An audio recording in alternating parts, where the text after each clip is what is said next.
Update po sa iniulat naming pagpatay sa isang barangay captain habang naka-livestream. Person of interest na ngayon ang station chief ng Digos City Police sa Davao del Sur. Sinisikap nating makuha ang kanyang panig. 20 pang pulis ang isinailalim naman sa paraffin test. Nakatutok si Argil Relator ng GMA Regional TV.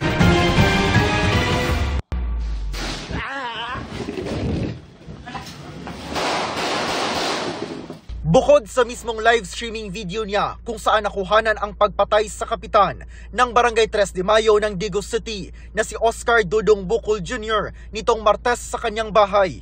Tabak! Tabak! Bahagi na rin ng investigasyon. Kita rito ang pagpasok sa subdivision ng isang pulang sasakyan alas 9:16 ng gabi. Pati ang pagliko sa ikalawang kanto papunta sa bahay ng kapitan. Matapos ang 2 minuto sa parehong oras ng pagpatay kay Kap, lumabas na ang sasakyan at dumaan sa unang kanto. Ayon sa Police Regional Office 11, ito ang sinakyan ng 3 suspect. Sabi naman ng Davao del Sur Provincial Police, posibleng persons of interest na ang mga individual na dati nang nabanggit ni Kap sa kanyang social media post. Kabilang sa kanila ang nakaalitan sa livestream na si Police Lieutenant Colonel Peter Glenn Ipong, ang hepe ng Digos City Police Station. Isinailalim na siya at 20 iba pang pulis sa paraffin test.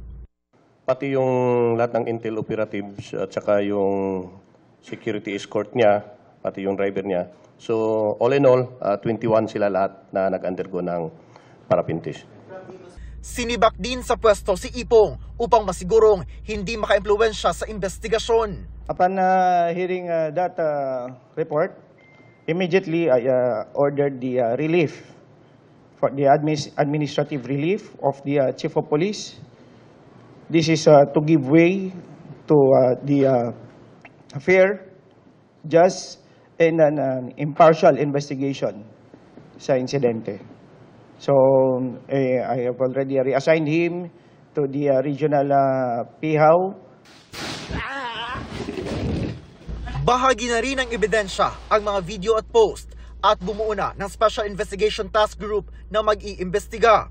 Pero hiniling pa rin ng pamilya ng kapitan sa NBI na magkasa ng parallel investigation. This is based on the request of the wife, no? And yung mga kapatid po, no? Pwede rin siguro na interagency yung investigation, but we would like the NBI to take the lead in the investigation of the crime. Mula sa GMA Regional TV at GMA Integrated News, Argil Relator, nakatutok 24 oras.